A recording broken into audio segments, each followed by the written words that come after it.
Excelentísimo señor presidente, ilustrísimos señores académicos, queridos amigos todos. Esta academia tenía una deuda de gratitud con Grecia que debíamos saldar. Y es que en ella no recuerdo haber oído hablar nunca ni de Grecia ni de nada relacionado con el helenismo. Y en una academia de Bellas Artes parece que es algo obligado recordar que en Grecia es donde el arte llegó a tener entidad propia. Pasó de ser un medio al servicio de la religión o del poder a tener valor en sí mismo, independiente de todo interés práctico, a ser un arte que se ha llamado inútil. Cuando analizamos nuestra historia y nos fijamos en las cosas que nos trajeron unos pueblos y otros, desde los fenicios hasta los árabes, a todos se lo agradecemos, sin complejos, y a todos les tenemos presentes.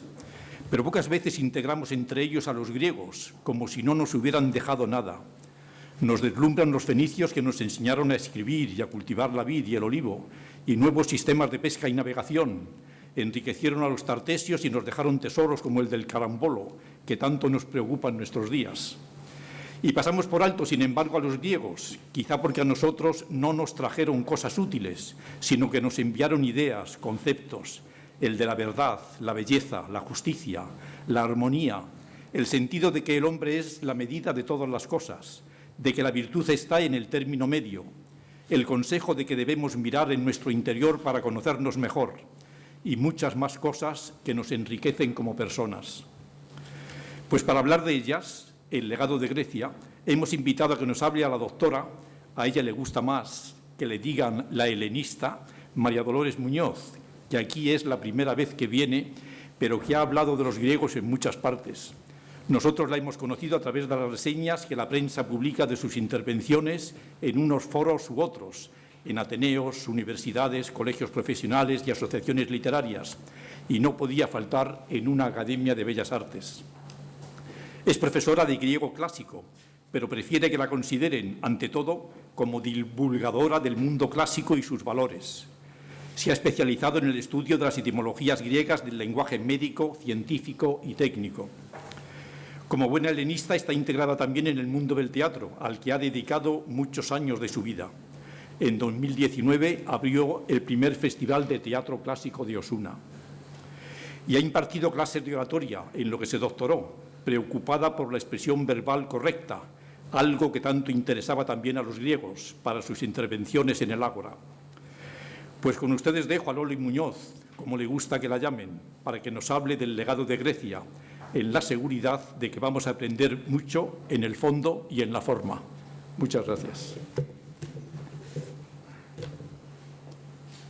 Buenas tardes y muchas gracias por su asistencia a este acto que vamos a tener hoy en esta Real Academia. Muchas gracias al presidente y al secretario por la invitación. El título que hemos dado a esta conferencia, El legado de Grecia, una adquisición para siempre, realmente es tan inmenso que es como para ponerle vallas al océano.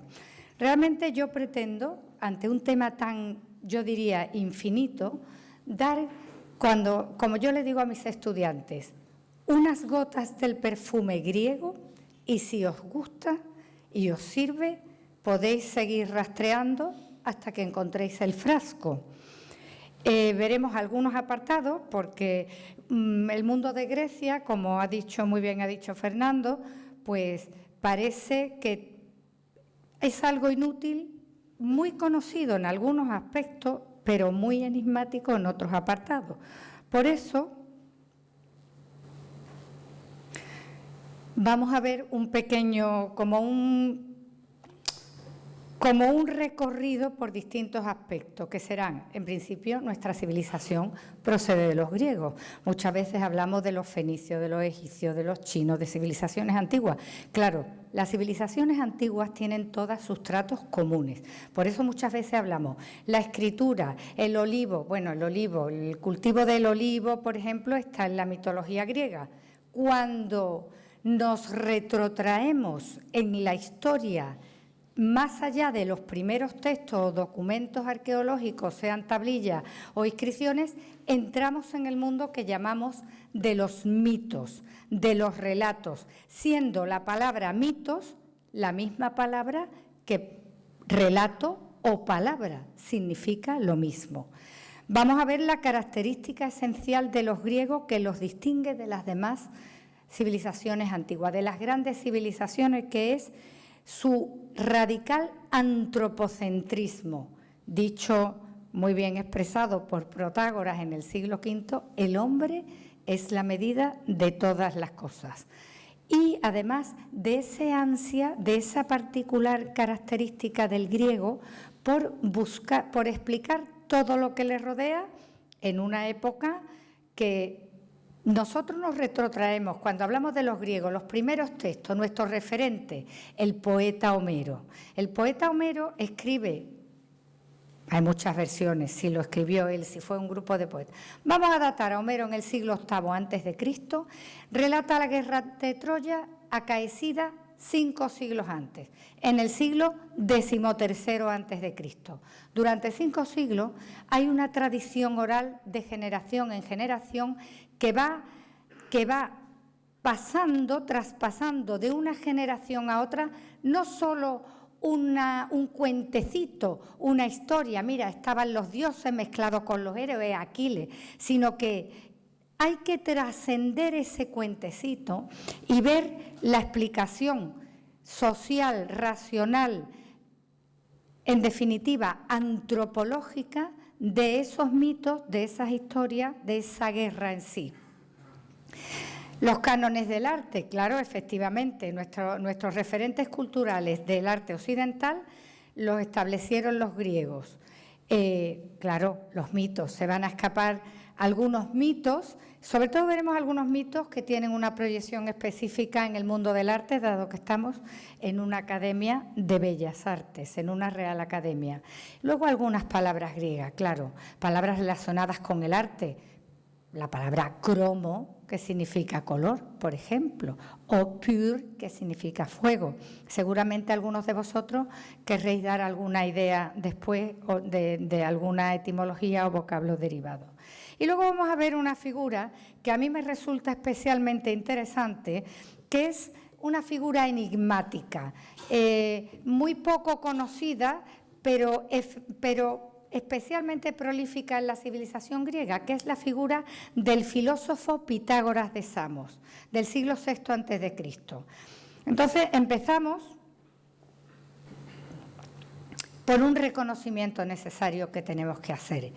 Decía el jurista inglés Sir Henry Maine, en el siglo XVIII, que excepto las fuerzas ciegas de la naturaleza, nada se mueve en este mundo si no es griego en su origen. Y efectivamente, ya Tucídides, el historiador del siglo V a.C., pensaba, y así lo dejó escrito, que la historia, los hechos históricos deben ser una adquisición para siempre. De ahí también he tomado el título de la conferencia, un ectema eis ahí. Decía Tucídides, que por cierto sobrevivió a la peste de Atenas, de los pocos, que en el siglo V, cuando aquella maldita epidemia mató a 1/3 de la población, fue de los pocos que milagrosamente escapó. ¿Qué habría que intentar aprender de lo que nos enseña la historia para evitar errores futuros? El legado de Grecia mantiene una vigencia impecable con una historia de más de 3.500 años, a pesar de que ha sufrido bastantes vapuleos a lo largo de los tiempos. Y en efecto, nuestra civilización, la civilización occidental, nosotros somos como somos, debido a esta tradición que procede de los griegos. La antigua Grecia representa el patrimonio histórico y cultural más grande que jamás haya recibido la humanidad. Sin entrar en competiciones ni en comparaciones, ni históricas ni sociológicas con otras grandes civilizaciones del pasado, diríamos que de los antiguos griegos hemos recibido los primeros tratados de ingeniería y arquitectura, la medicina racional, la historiografía crítica, la oratoria, la astronomía, la filosofía, la ciencia empírica, la gramática, la biología y zoología, las olimpiadas y la vida deportiva y la actividad deportiva en la vida cotidiana, la organización y tácticas militares, la política, el teatro, así como la música y las artes plásticas. Los griegos tuvieron un gran intercambio cultural con los pueblos del mar, con todos los pueblos de la antigüedad. Y muchas veces se ha dicho y se ha creído hasta hace muy poco que los griegos recibieron toda esta herencia o gran parte de esta herencia, por ejemplo, este intercambio de astronomía, de matemáticas, de los egipcios, por ejemplo, de los sumerios. Muy recientemente se están realizando análisis de materiales con tecnología muy moderna y se han encontrado restos cerámicos y restos, por ejemplo, de mármoles procedentes de Grecia en regiones muy distantes que hasta ahora no se habían contemplado como visitas de los griegos o intercambios de los griegos en la antigüedad.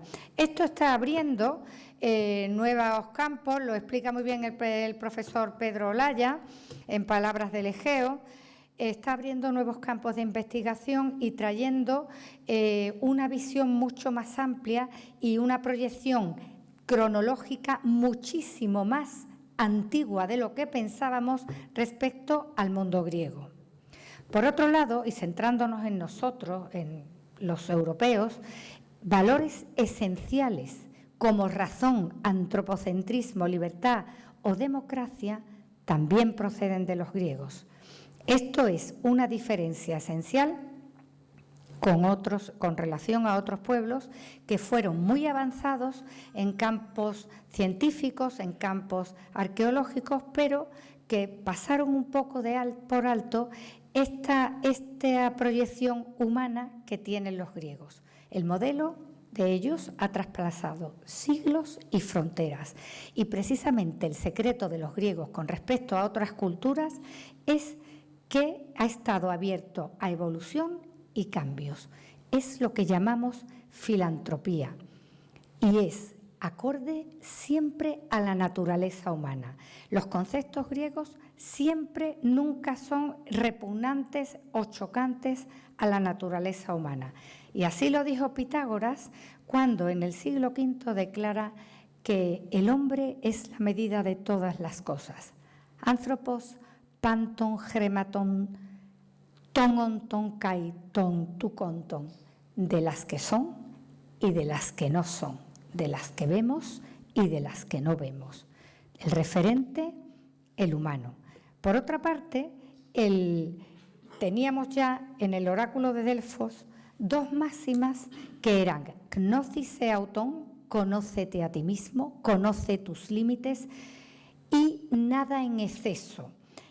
Recordaban estas máximas al ser humano sus límites como individuos y como sociedad, así como su condición efímera y débil. El castigo a la arrogancia, a transgredir esos límites que nos estaban marcados como seres humanos que somos, eso se llama hibris. El que incurría en hibris siempre era castigado. Me recuerda mucho a estas frases tan actuales que se oyen: lo ha castigado el karma, el que la hace la paga. Pues esto ya tiene un origen en las creencias de los griegos. Y ese castigo se llamaba la némesis, y la némesis era ineludible. Todo aquel que incurría en hibris era castigado con la misma proporción de némesis. Todo lo que te hubieses excedido en arrogancia, en chulería, en soberbia, en creerte más de lo que eres, en ser cruel, todo lo que es repugnante a la naturaleza humana, atraía el castigo llamado némesis, que era, como os he dicho, ineludible e inevitable.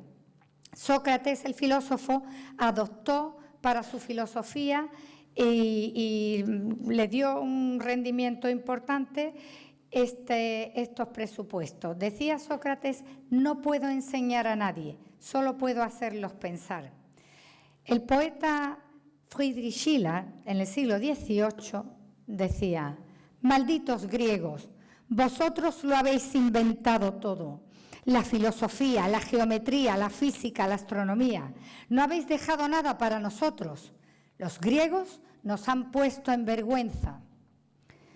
Y es que el hombre griego estaba dotado de una capacidad de observación y de denominación sustantiva sin precedentes.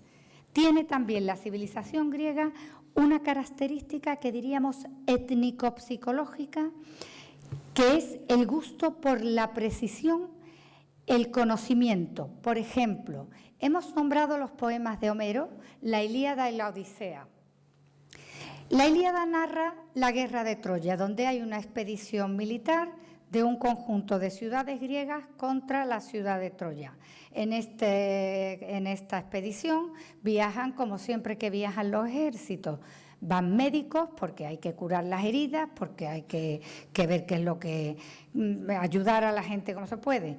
Entonces vemos que en un poema que en principio es un poema heroico dedicado a engrandecer o a resaltar los valores heroicos y los referentes de civilización, van médicos en la expedición y el poeta da 150 términos de anatomía que detalla las partes del cuerpo y el funcionamiento de tal manera que parece que esté dando un parte médico. Tan preciso y tan exacto es, en este caso, el poeta Homero.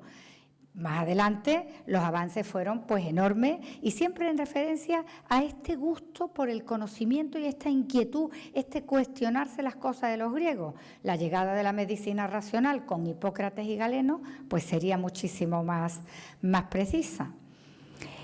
El hombre griego, se nos presenta tanto activo y diligente en su vida ciudadana, en su vida de la polis, de la ciudad, como oponente feroz ante la invasión de un tirano endiosado, como fue, por ejemplo, el episodio, o no diríamos un episodio, la terrible guerra que libraron en el siglo V a.C. los griegos contra los persas, llamados también medos, donde la proporción del ejército griego con relación a los persas que pretendían invadirlos era casi 10 veces menor. Los griegos, que nunca habían sido decimos los griegos y nos imaginamos que son todos iguales, pero realmente no era así. Los griegos vivían en pequeñas ciudades independientes, llamadas ciudades-estados, y su modo de vida realmente, quitando Atenas, que parecía la gran ciudad más moderna, era bien distinto. Pero cuando se vieron encima un ataque con un tirano, con gente esclava, con alguien que podía disponer de la vida y la muerte de los demás, los griegos tomaron conciencia de que ellos nunca serían así y reaccionaron como si fueran un solo hombre, cuando realmente era un pueblo entre ellos mismos totalmente distinto. El hombre griego, a través de los textos filosóficos, vemos que se plantea como los filósofos griegos intentan construir como un ideal de humanidad. Decía el filósofo Werner Jäger que la solución al problema histórico y espiritual que plantea la construcción del hombre griego dependía de la inteligencia de aquella peculiar labor educadora de la cual irradia la acción imperecedera de los griegos sobre los siglos. En efecto, esto se llama la paideia, la educación, y la paideia para los griegos era una manera de educarse, de ver y contribuir a la actividad ciudadana y al conjunto de la sociedad que duraba toda la vida. A lo largo de toda la vida no era una cuestión escolar, de adquirir conocimientos escolares, sino que era una educación para la convivencia. Tenía muchísima importancia un concepto para los griegos que es la filía, la amistad, el concepto de sentir a la gente que vive en tu ciudad, que participa de tu cultura y de tu lengua como hermanos, como amigos hermanos. La democracia ateniense, tan manoseada, tan mal interpretada muchas veces, tan utilizada para fines muchas veces espurios, la democracia griega permitía al ciudadano expresarse libremente en la asamblea. De ahí la importancia de la expresión oral y de la creación de la oratoria como un elemento esencial de la civilización griega, pues los ciudadanos acudían libremente a organizar sus leyes, sus normas de convivencia, todos en el ágora. Por otra parte, todos los ciudadanos en Grecia conocían las reglas, digamos, del comportamiento cívico. Y había un elemento esencial que es una creación griega excepcional, que es el teatro.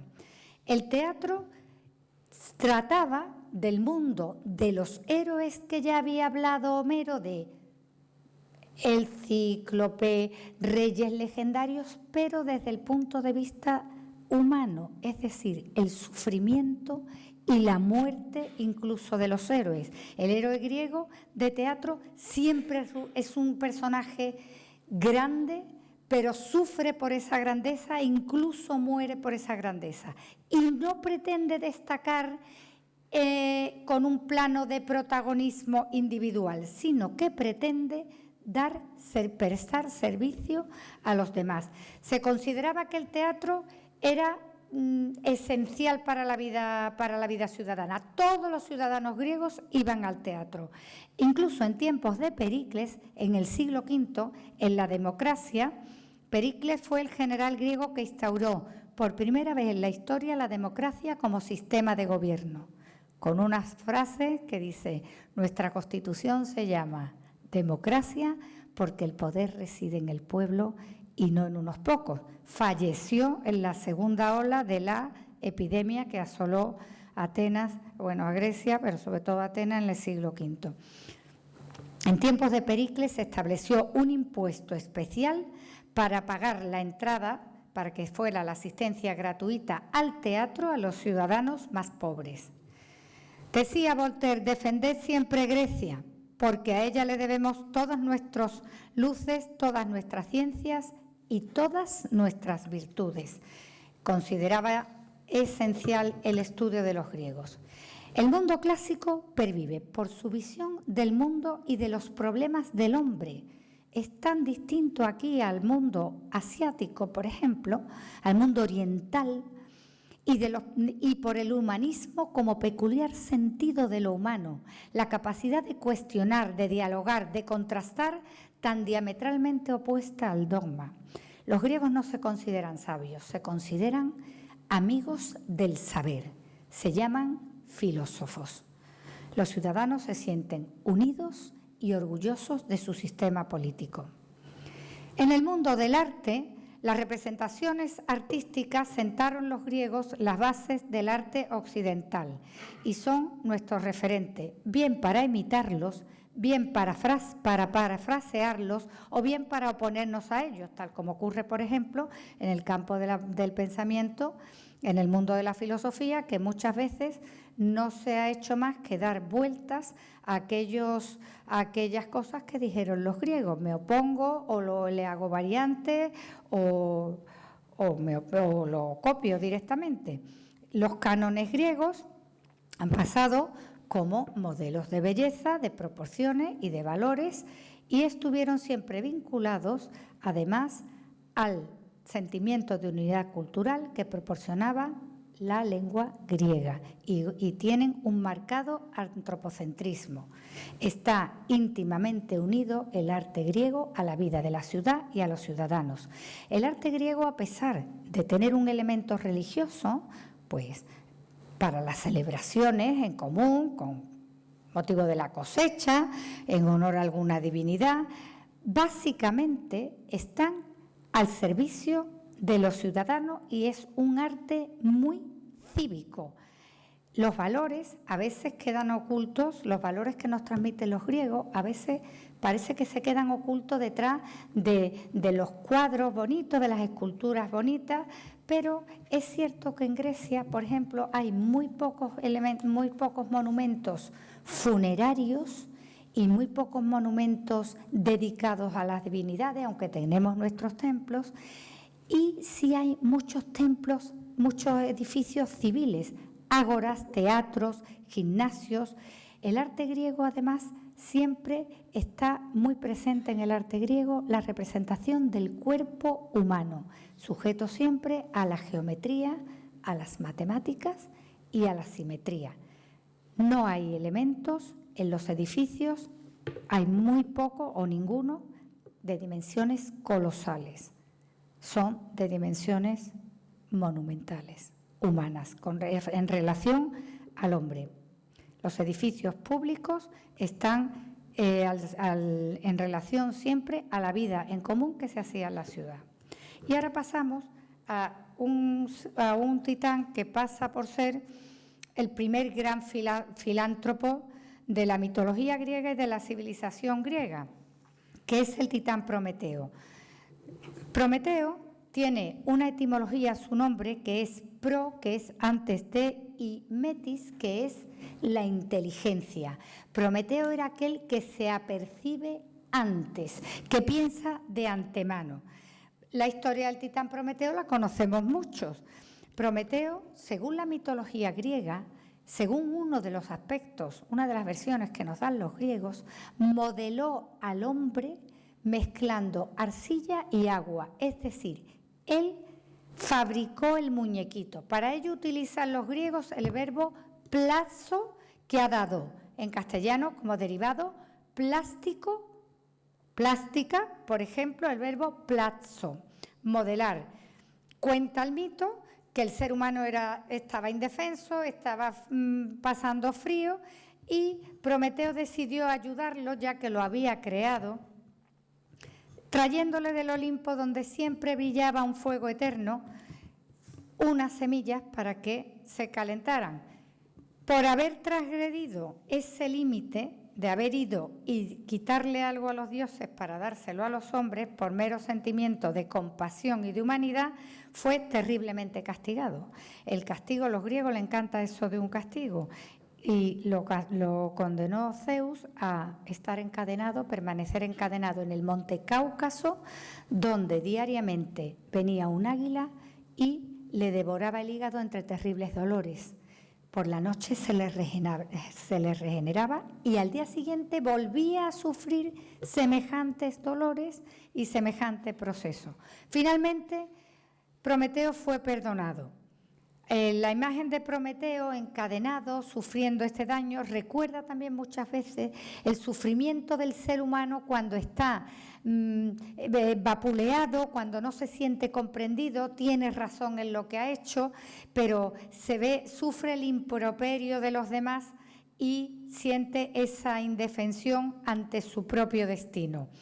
Prometeo fue perdonado y Zeus le pidió que le trajese un trozo de la roca a la que había estado encadenado y un anillo hecho con las cadenas con las que había estado sujeto, de manera que el primer anillo es el resto de un castigo y de una esclavitud. Vemos ahora otro elemento esencial de la mitología en relación al arte, que es la figura de la diosa Atenea, conocida por los romanos como Minerva, además de otras atribuciones como ser diosa de la sabiduría, de la inteligencia, de la guerra justa. Es diosa de las artes manuales y, como toda divinidad, pues representa humanizadamente el máximo exponente en sus atribuciones. El arte para los griegos es la palabra techne, que para nosotros ha dado técnica, pero que originariamente significa arte. Los romanos llamaban a la palabra griega techne ars.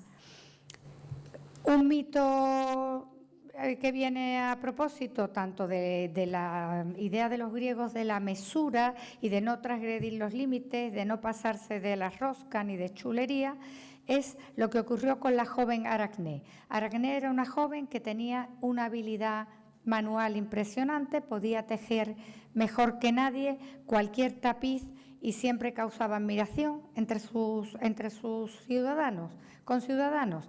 Entonces se lo creyó, se pasó de la rosca y afirmó que ella podía tejer mejor que la diosa Atenea. Y la diosa Atenea le dijo, ¿ah, sí? Ven para acá, vamos a hacer una competición. Ambas tejieron un tapiz y los dioses actuaron como jueces. Naturalmente que el tapiz de Atenea era mucho mejor.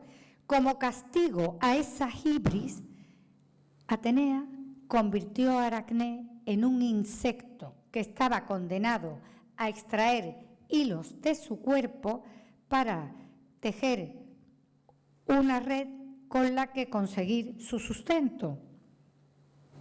Un caso parecido, incluso yo diría que más cruel, es el que ocurrió con el dios Apolo.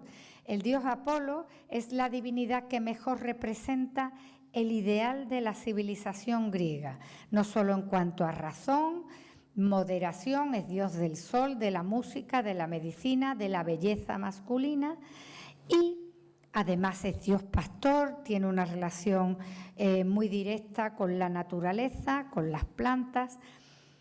Y respecto a la música, cuenta el mito que la diosa Atenea, que acabamos de ver, con 2 huesos de ciervo construyó una flauta doble, llamada por los griegos diaulos, y ella se dedicó a tocarla en los banquetes de los dioses para amenizar el banquete, y vio que las demás diosas se reían de ella, y ella no entendía por qué, y al verse reflejada en el río, se dio cuenta de que efectivamente al soplar la flauta se le deformaba la cara, se le hinchaban los cachetes, se le deformaba la cara.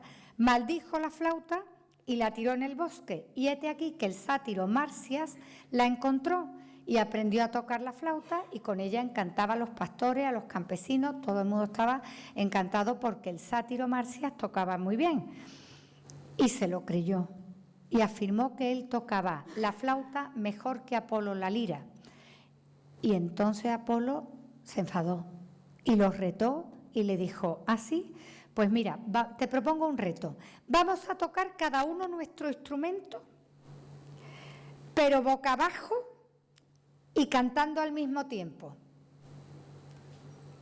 Es imposible con la flauta, ¿no? Como castigo, Apolo desolló vivo a Marsias, colgó su piel en la entrada de una cueva y después se hizo una cítara con ella. Después de estos elementos mitológicos, tenemos que recordar que estamos siempre con la civilización griega y que la lengua griega es en la que están escritos todos estos bellos mitos y que nos relatan además estas historias y estos poemas donde están los ideales de la civilización griega. Reconocemos vocablos griegos en las lenguas contemporáneas, pues los étimos griegos permanecen como pilares lingüísticos universales. Términos como cromo, psico, pir, palabras como democracia, erotismo, fenómeno, carácter, idea, museo, crisis, biología, carisma, anónimo, economía, cosmos, enciclopedia, delfín, euforia o eutanasia. Proceden de los griegos y han dado múltiples vocablos en todas las lenguas, lo cual es especialmente práctico cuando uno pretende aprender un idioma o cuando a uno le falla un vocablo en otra lengua, porque los vocablos griegos no se desfiguran. Por eso es tan importante mantener los étimos griegos y respetar las etimologías, cosa que lamentablemente a día de hoy muchas veces se toma un prefijo griego y se le pone a todo. Yo he llegado a leer en la Wikipedia Adriano, ex emperador de Roma, cuando eso es imposible. La condición de emperador no se pierde con la muerte. Adriano fue un emperador de Roma y así murió como emperador, y yo creo que hay un afán por novelería y por manipulación a veces, incluso hasta con buena fe, diría yo, de los vocablos griegos que se deberían respetar y se deberían conocer. Pasamos ahora a esta figura enigmática que nos suena a todos mucho, pero que realmente cuando yo digo el filósofo Pitágoras, muchas veces la gente me corrige, no era filósofo, era un matemático. Bueno, en fin, cada uno lo que conoce. Pitágoras de Samos vivió en el siglo VI antes de Cristo y su figura, y sobre todo, Pitágoras no escribió nada, todo lo que sabemos lo sabemos por sus seguidores, por sus acólitos. Merece una mención especial por los campos tan diversos a los que se dedicó. Tiene aportaciones, por ejemplo, esenciales a la medicina, a la música y también al mundo de la ciencia, no digamos, y a la filosofía. Pitágoras, nosotros conocemos mucho cuando hablamos, él es de la misma generación que los filósofos presocráticos, y nosotros cuando hablamos de Empédocles, de Demócrito, de los átomos, los filósofos, todos los que están un poco versados en el mundo de la filosofía, todo el mundo localiza inmediatamente a estos filósofos dentro de un estudio de la naturaleza, de la physis, que se llama en griego. La fisiología es el estudio de la naturaleza al que se dedicaron con ahínco todos los filósofos griegos, pero cuanto más antiguos, con más ahínco y con más dificultad. Pitágoras, en cambio, para el gran público, por decirlo así, para la mayoría de la gente ha quedado como un simple matemático. Deciros que la palabra, el verbo manzano en griego significa aprender. Mathematikos en griego es el que aprende. Y ta mathematica es lo que se aprende. O sea, las matemáticas es lo que uno tiene que aprender. Y es un término amplísimo en la antigüedad griega. Sobre Pitágoras, nosotros sabemos lo siguiente. Primero, que trató la transmigración de las almas adhiriéndose a las doctrinas de los órficos. Sabemos de sus estudios matemáticos y astronómicos, pues estuvo muy influenciado por los viajes que hizo en Egipto. Hay quien afirma que trajo todo copiado de Egipto y que poco menos que no tenía él la capacidad creativa. Yo ya os he comentado que en la antigüedad hay sustratos culturales muy antiguos donde los pueblos del mar y las civilizaciones antiguas se aportan mutuamente conocimientos y avances, y también descubren juntos muchas cosas. Y por último sabemos que tenía una organización social específica, organizada en una especie de secta con respecto a sus seguidores. Respecto a la teoría de las almas, en la civilización griega, en un sustrato todavía mítico, existió un poeta llamado Orfeo, que pasa por ser el mejor músico de todos los tiempos, que se dice que tocando la lira amansaba a las fieras y era capaz de conseguir que la naturaleza, los árboles se doblasen a su paso en dirección a su música, movía las rocas. La teoría de los órficos, por primera vez, es que el humano se divide en cuerpo y alma y que el alma tiene un origen divino al que retorna tras la muerte. El cuerpo es, digamos, como un envoltorio temporal. Y Pitágoras recoge esta teoría, pero llevándola a un extremo, digamos, de espiritualización mucho más profundo. Pitágoras opina que para liberar el cuerpo al alma del problema que le supone tener que vivir durante un tiempo dentro de un cuerpo, hay que hacer no solo un ejercicio físico de no voy a comer carne, puesto que si el alma se muda de un cuerpo a otro, porque esto es para ellos un proceso. El hombre muere, decía Pitágoras, apothnéskon tos anthropos, cuando el hombre se muere, he psyché, su alma, ergetai eistopontina, su alma se escapa hacia algún lugar. Entonces, opina Pitágoras, recogido de los órficos, que cuando la persona se muere, es el misterio, ¿no? ¿Qué pasa? Que el alma escapa, pero hasta que retorne al universo del que procede, a esa esencia divina y eterna, tiene que sufrir un proceso de adaptación que puede estar de un cuerpo a otro, sea humano, sea animal. Creen en la solidaridad entre todos los seres vivos, el parentesco entre todos los seres vivos, con lo cual esto les conduce a una especie de amabilidad. Por ejemplo, el buen trato a los esclavos, el buen trato a los animales, la igualdad moral y espiritual entre los hombres y las mujeres, puesto que el alma no tiene sexo y tampoco es o humana de ser humano o animal. Entonces, es una cuestión muy curiosa que en un tiempo tan antiguo, de hecho, la sociedad, digamos, exista un concepto tan avanzado, por ejemplo, con respecto a las mujeres. Las sociedades pitagóricas eran una especie de sectas que tenían bienes comunes, vivían sin posesiones propias y se defendían unos a otros incluso con la vida. No podían comer carne ni vestir tejidos de lana, tenía que ser todo de lino o de origen lo menos vivo posible.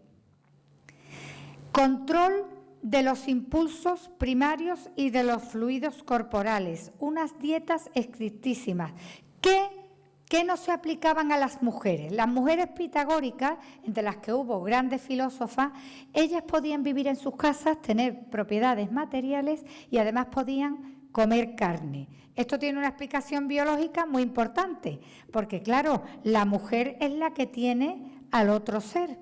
Entonces, pues hay que cuidarle la alimentación, porque claro, si no puedes comer de nada y demás torturas corporales, pues nos hubiéramos extinguido posiblemente si hubiéramos seguido la doctrina de Pitágoras.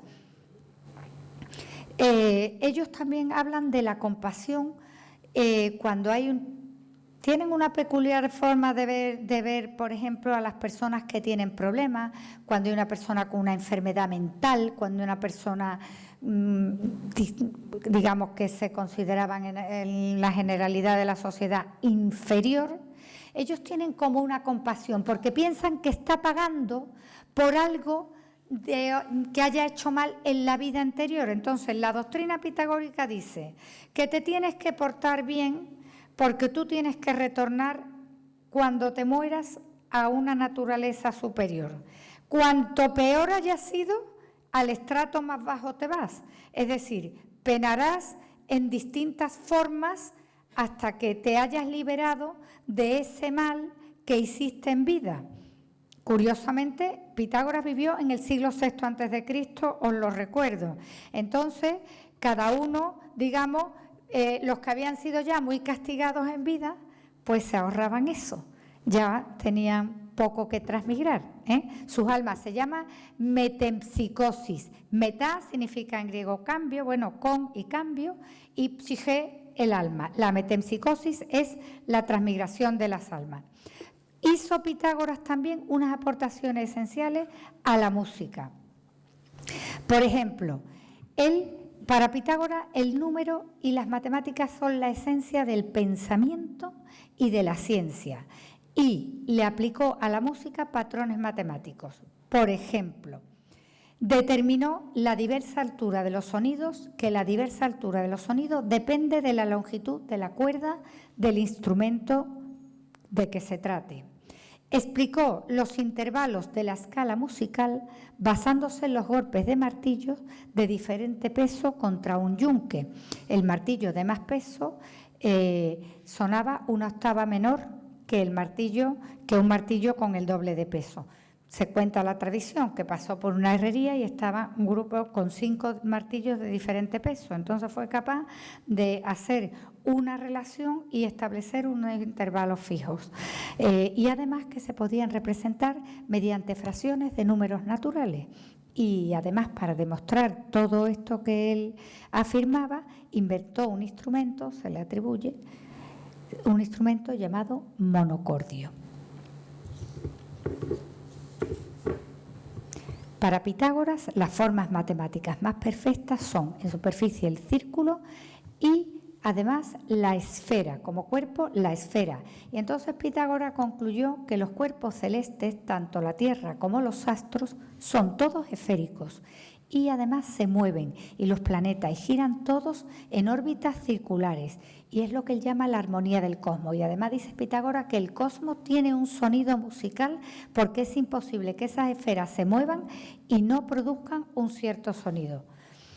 Los pitagóricos tenían aspiraciones políticas y Pitágoras traspasó todo este mundo filosófico a un plano ético y social.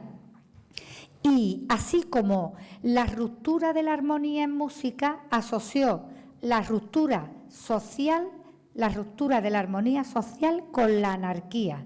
Y eran personas con un modo de vida de normas sociales muy, muy estrictas. Parecían los dorios son los espartanos, y se oponían a filosofías, digamos, blandas, de placer, como por ejemplo los epicúreos. Eran los pitagóricos, como todos los filósofos, son aristócratas y fueron además bastante odiados. Era gente que caía mal. Se hicieron con el poder en el sur de Italia y esta especie de hermandades, que además ellos tenían unas jerarquías que eran no aritméticas, sino geométricas. El poder se establecía según los derechos, según los méritos que hubieras hecho. Y finalmente, en el siglo V, con la venida de la democracia, que es cuando se estableció, hubo unas revueltas tremendas y los pitagóricos tuvieron que huir. Dicen que sus casas fueron quemadas y que Pitágoras se escapó por lo mínimo, sobrevivió de milagro. Cuenta en cambio Diógenes Laercio que el primero en rechazar el nombre de sabio fue Pitágoras, y el primero que se llamó a sí mismo filósofo, pues era un hombre modesto y decía que él no sabía las cosas, sino que él quería saberlas, que amaba la sabiduría. Y decía Pitágoras una cosa que me parece increíble. Decía que la vida a él le parecía, siempre versión de Diógenes Laercio, un festival de los que se celebraban entonces, donde venían, por ejemplo, los atletas, y ellos venían buscando triunfo y gloria. Otros venían a los festivales a comerciar, a hacer ganancias, pero solo unos pocos venían simplemente a observar lo que pasaba y a ver las cosas que se producían, de tal modo que, llegado de distintas vidas y de distintas naturalezas, puesto que todos los que estaban en el mundo ya habían vivido posiblemente antes en otros cuerpos y en otros seres, llegados de distintas vidas y naturalezas, unos son esclavos de la fama, otros del dinero, pero unos pocos, despreciando todo esto, se dedican a observar con empeño la naturaleza. Esos son los amigos de la sabiduría y es la actitud más digna que puede tener un hombre libre, la de contemplar y conocer sin ganar nada. Por eso defendemos los valores de los griegos. Intelectuales como Olaya inciden en el peligro que corremos al dar por sentado conquistas que creíamos asentadas, pero en cambio vemos como a día de hoy falla el pensamiento crítico y realmente la búsqueda de una verdad individual y colectiva. El humanismo es una actitud de resistencia en nombre de la dignidad humana. Se trata de salvar todo aquello que es incuestionable y que habría que proteger del abuso. Es importante que conozcamos las enseñanzas y experiencias de filósofos y de sociedades que vivieron antes que nosotros. El profesor Ordine dice que existen saberes, y enlazo en esto con lo que tú has comentado de la inutilidad y de la utilidad, que son fines por sí mismos y que precisamente por su naturaleza desinteresada y gratuita, alejada de todo vínculo práctico y comercial, pueden ejercer un papel fundamental en el cultivo del espíritu y el desarrollo civil y cultural de la humanidad. Por ello considera útil todo aquello que nos ayude a hacernos mejores. Pero el brutal practicismo dominante, en nombre de un interés exclusivamente económico, mata de forma progresiva la memoria del pasado, las disciplinas humanísticas, las lenguas clásicas, la enseñanza, la libre investigación, la fantasía, el arte, el pensamiento crítico, el horizonte civil que debería inspirar toda actividad humana. En el universo del utilitarismo, un martillo vale más que una sinfonía y un cuchillo más que un cuadro. Por eso es más fácil entender, porque es mucho más fácil entender la utilidad de una herramienta que la utilidad de la música, la literatura o el arte. Por ello, cito muchas veces al filósofo Cicerón cuando dice: el hombre que no arriesga nada por sus ideas, o no vale nada el hombre, o no vale nada sus ideas. Y, citando al filósofo romano Séneca, diremos que hay que agradecer siempre el legado de Grecia, porque es ingrato quien niega el beneficio recibido, ingrato quien lo disimula, más ingrato el que no lo restituye, pero el más ingrato de todos es quien lo olvida. Espero que os haya gustado y cualquier pregunta o comentario que queréis aportar será bienvenido. Gracias. Si queréis comentar, aportar algo, pues nos enriqueceremos todos. Yo te diría que has citado muchas ciencias. Voy a considerar la arqueología como ciencia. En la arqueología utilizamos muchos términos griegos todavía, como prácticamente me quejo incluso de que los castellanizamos, ¿no? Decimos que se habla mucho de la koiné, la talasocracia. Claro, pero son talasomar, gracia, el dominio del mar, son raíces griegas. Yo veo apasionante el mundo de la etimología porque, ya os digo, son universales. Y cuando hablamos varias lenguas, muchas veces nos fallan los términos y teniendo los referentes griegos, además, son muy expresivos. A mí me gusta que se sepa además que el matiz, las palabras griegas se van enriqueciendo a lo largo de la historia se le van añadiendo, por ejemplo, en ciencia, o surge un concepto nuevo, ¿no? Se descubre pues una molécula o lo que sea, y se suelen usar sufijos griegos y siempre va añadido, siempre va en relación a un concepto, a una sustancia. En arqueología, por ejemplo, es esencial, claro, además es la ciencia de lo antiguo, ¿no?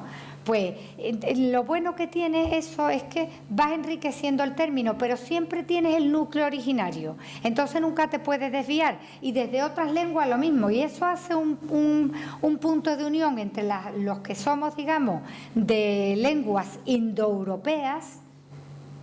Tenemos un elemento lingüístico común, que los griegos están muy, muy bien conservados. Entonces no merece la pena manosear o estropear o no estudiar una cosa que es tan útil para todos, para la humanidad. Hasta, mira, me sorprende, por ejemplo, en chino, que no es una lengua indoeuropea, la palabra, el balón, ¿no? En los partidos de fútbol, la palabra balón procede del verbo ballo en griego, que significa arrojar, lanzar. Y es así en todas las lenguas. Bal, bol, a nosotros ha dado bola, por ejemplo, bala, y me sorprendió muchísimo, salió un reportaje del telediario, una cadena china, y se referían también a la pelota como bol, como bal, decían ellos. Digo, mira, pues hasta ha llegado la herencia allí, no está mal. Hemos perdido, si nos fijamos los términos que tenemos ahora, un WhatsApp, un link, y dice realmente, entre la utilización de esos términos griegos o los modernos anglosajones, no cabe duda que claro, es que hay mucha contaminación con el mundo anglosajón, además para empobrecer. Claro, pues date cuenta que, mira, nuestra lengua es mucho más rica que, por ejemplo, que el inglés. Como gramática, es mucho más compleja, ¿no? Entonces yo entiendo que para los sajones es mucho más difícil aprender una lengua como el francés, o pongamos francés, alemán, son lenguas que nada más que la cantidad de tiempos verbales que tenemos, entonces la tendencia es a simplificar, pues claro, si para nosotros es justo el proceso contrario, pues simplificamos y cogemos las cosas, parece que tendemos ahí cada vez a lo más simple. Y bueno, calculo que cuando se alcance el tope pues habrá un rebote para atrás, que lo veamos. No nos han mencionado en el legado nada sobre Sócrates. Bueno, solamente que Sócrates efectivamente Sócrates toma como referente las máximas délficas. Conoce tus límites, conócete a ti mismo. ¿Qué podemos decir de Sócrates? Pues mira, está muy de moda ahora, lo cito mucho a propósito de los coach, también llamados asesores, que tanto se venden hoy en día y que muchos son espantosos. Yo, porque he asistido a muchos seminarios para dar los ciclos de oratoria, y entonces se lleva mucho también en el mundo de la psicología, se lleva mucho el hacer preguntas. A ver, pues te duele la cabeza, pero ¿te duele por la mañana o tú notas que de verdad te deprimes cuando la margarita se marchita en la maceta? Y entonces tú dices, no, pues yo he observado que por la mañana Margarita está muy viva. Entonces, ese sistema de hacer preguntas para sacar la verdad, para que el interlocutor llegue a la verdad a través de esa pregunta, ese es el sistema que empleaba el filósofo Sócrates. Se llama mayéutica porque el verbo maieuo en griego significa asistir a un parto, hacer de partera, sacar al niño. Y Sócrates llamaba a su sistema, a sus enseñanzas filosóficas, la mayéutica, o se le considera así, porque su manera de dirigir, digamos, a la gente de hacer caer a la gente, diríamos nosotros, en una realidad más profunda, era siempre haciéndole preguntas, no diciendo, no, mira, la realidad es tal, sino que decía, ¿tú crees que si ahí hubiese una luz tal? Y va sacando de la persona, va extrayendo las deducciones del propio interlocutor. Esta es la figura de Sócrates, muy interesante. No escribió nada. Lo que sabemos de Sócrates, pues está escrito por Platón o por Jenofonte o por otros autores, pero sus enseñanzas, bueno, son únicas, ¿no?